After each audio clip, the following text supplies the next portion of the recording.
how would you describe the work life here?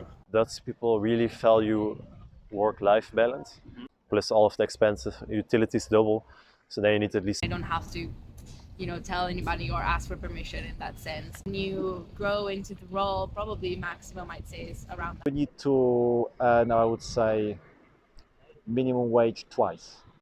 I asked Amsterdammers questions about their work and financial questions. So keep watching to get an idea about work life and how much you would need to earn to be able to live here. On this channel, I will also upload videos of other people speaking about their work and finances. Now when it comes to work, Okay. could you quickly describe what you're doing? What I do? Yeah. Yeah, so I have my own business. Yeah. I have like some websites about different topics. Yeah. Yeah, and I use that to make money, and also a little bit of YouTube. Okay, so right now, no really stable job, but you're freelance. Okay. Yeah, not really freelance because I don't really work for someone, but it's more like I build up things. You build up things, yeah. But then how would you say, from maybe things that you've heard around from friends and other people, how you would describe the work life here in the Netherlands and Amsterdam when it comes to the atmosphere, work-life balance, relationships with co-workers, bosses, stuff like that? Yeah, I know in general, like compared to other countries, I think Dutch people really value work-life balance. So many people work part-time. Even for the government, you normally work 32 to 36 hours maximum. And in many jobs, you have 1 or 2 days off a week. And many times you have 28 holiday days as well. So people really value that more than a high salary often. Also in the job, people kind of see their job not just as a place to work, but also kind of like their social circle. Okay, yeah. So in many countries, I know it's more like, oh, you have your job, you go home. But then here in many companies, it's like, oh, you go to these drinks, and you kind of, they are your friends as well. Yeah, friends. And do you usually these friendships also last after people change their jobs, or is it more tied to that? I think maybe some do, but from what I see, it normally kind of falls away, I think, when people change job again. Okay. So it's kind of more like acquaintances you hang out with a lot. Okay. And then maybe you meet one good friend or something. Yeah. In terms of cost of living, Could you say how much somebody would need in order to survive comfortably here in terms of rent, groceries, stuff like this, getting around, transportation? I would say if you want to live by yourself, if you want to rent a flat just for yourself, you need to earn, I would say, minimum wage twice, Minimum wage twice. just to be kind of comfortable. Okay, how much would this be a month? How much would you need in your...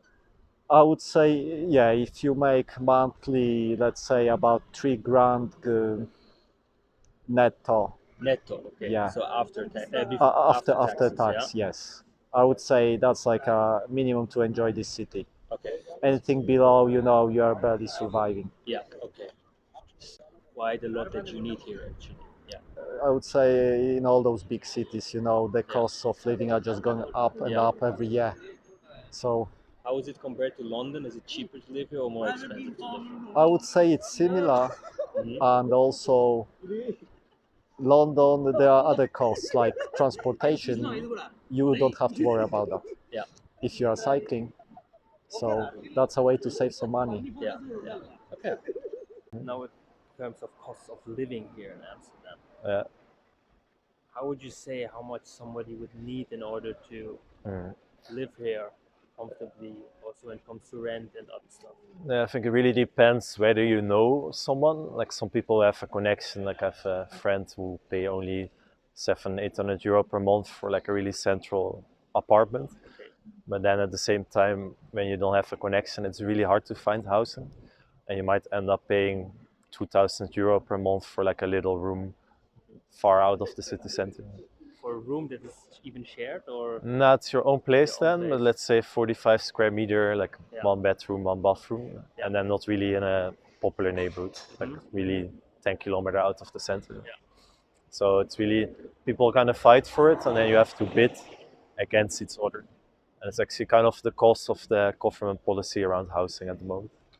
The cost of how was the government policy? Well, they kind of wanted to make this plan to make rent more affordable.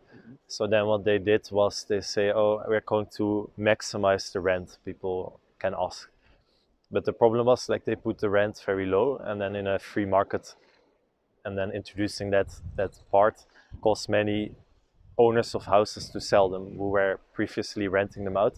So they kind of changed to purchase housing. And in the Netherlands we have social housing, which is the biggest part of rental market, but it's only for people with very low income. So the part that people have to kind of rent in middle class and expats and so on, it's very small, and because of that it became even tinier. So there's like I think 45,000 shortage. And then because of that now people are kind of bidding against each other even. Like supposed to rent is 1,600, someone might come in and they bid 2,000 per month. So it's like 100 people show up for one house. Then of course landlords make use of the situation and take the highest bid, and it goes way over the market price. The ones that are still left, they now make use of it, and then probably next year even more houses will disappear, because then the law will start, and then the thing is then the government really would say you can only ask maximum maybe for that house 700 euro, like an apartment in the city center, and then the house is worth 500,000, and then the interest rate maybe 5%, so people are not going to rent it out anymore. Okay. And also compared with other costs added, how would you say maybe roughly someone would need in order to live here? Like suppose they have no connections, and suppose they share a house, or they want to have their own house? Share a house. Share a house. I think when you share a house, you pay maybe 1,000 to have like a room, and then utilities would be around 100 per month. Electricity, gas, if you share it. You need internet, it's about 40 per month. Like groceries, 400 per month, something like that. Gym membership maybe like 40, 50 per month. And then this is also without going out and all of that stuff. So now just your basic expenses, and you also pay taxes as well for your car bits and these sort of things. Okay. So I think all in all, just to survive, you need maybe, and then you don't really live nicely necessarily. You need like 1,700 per month, just to pay for your expenses. And of course, if you live alone, that can go up to at least 2,700. Yeah, I mean, if you live alone, you don't have the connection, and right now you would have to find something, because if you already have something, you can normally stay in it for a cheap price. But right now, you just on rent, you would pay 1,800, 2,000 minimum for something. Plus all of the expenses, utilities double, so then you need at least 3,000 per month, I think, just for your basic stuff. And then you need to pay a lot of taxes as well of your income. So this means then your income must be way higher than 3,000, because from the income tax will get deduced. So that's all. That's 5,000 you should at least then earn, right? I think for sure, because that's also what you see in the Netherlands now, that many Dutch people cannot afford to live in Amsterdam anymore. So it's mainly expats, they live now in the more popular neighborhoods, at least in the new houses. So can you first quickly describe what you're doing for a job here? What I'm doing, I work for a property company, so we do acquire properties and turn them into units for corporate. For corporate clients. For corporate clients, okay. And how would you describe the work life here in terms of work atmosphere, work-life balance, relationship with your boss and co-workers? I would say it's quite relaxed. In general, from my experience, workplace atmosphere in the Western countries, European Western countries, it's rather relaxed, and of course depends on the job, but I would say it's also rather flexible, and the work-life balance is also much better here. Much better here compared to where, for example? For example, London. London, okay. Yeah, because in London you also spend a lot of time traveling, because the city is so big. So here it's way more convenient. So how would you describe the work life here? So in terms of the atmosphere, the work-life balance, or relationships with your boss or co-workers? I think I describe it very efficient. People like to work in their sort of assigned time frame, so the 9 to 5 or 9 to 6 or whatever it says. They obviously like to take their breaks, but I think it's very important for them that they finish on time, which I haven't seen in other working cultures where I've worked before, and it's also really appreciated as well, because I'm definitely here from 9 to 5 or 9 to 6, and that's the end of my work day. I'm not taking my work home, which feels nice, and it also feels like you have more balance in general as well. And I think they are in a way a bit more relaxed about things going on. So obviously I work in fashion, and fashion is 24/7 often, but here what I've experienced is that they really are looking to have that specific timeline of working, and then you shut your laptop down and you went home unless the building is burning. Nothing else is happening. Which I didn't experience whilst I lived in London, and I think it's a really, really nice way to kind of like grow into a role and really figure out where you prioritize things and where you don't, and where you don't need to panic about things as well. And in terms of relationships with people, it's really easy to connect with people here. They're really interested about you, or at least I found it very easy. Maybe not everyone has the same version of this, but for me it was really easy. It was a very nice working environment. I think the fact that people really do clock out when they're meant to clock out makes a difference in that, because okay, I'm done at this hour, I can pick up my kid, or I can meet people for drinks, or I can go for this birthday party, and I don't have to tell anybody or ask for permission in that sense, because I'm done with work and that's it for today. And I think bosses sort of treat things the same way as well, where they really respect your time off work. If you're not paid to be there, you're not paid to be there at the end. And I think that really, really helps in also exploring a city if you're new and you came here for work. And it really helps kind of make a life for yourself sort of outside of the office, and maybe having it not as much your identity as it is in other countries. Like back home in Romania or in London, same. It was very tied to your identity. Understandable. Yeah. And you said you work in fashion, right? Could you describe your own job a little bit? Yeah, definitely. So I work in public relations and marketing, so kind of under the umbrella of communications. My main job is to make sure I tell the right story about brands, in the right message and in the right tone of voice, depending on what they want to help the consumer understand about the brand. Working in PR is very process oriented, so very, very focused on the different parts that make up a brand, and also the different parts that make you understand what it is about that brand that makes it special. And marketing is obviously much more related to results, so it's very much focused on how you can bring those sales in and how you can connect to the consumer in a way that ultimately they buy your product at the end of the day. So that's sort of in a nutshell what I do most of the time. Yeah.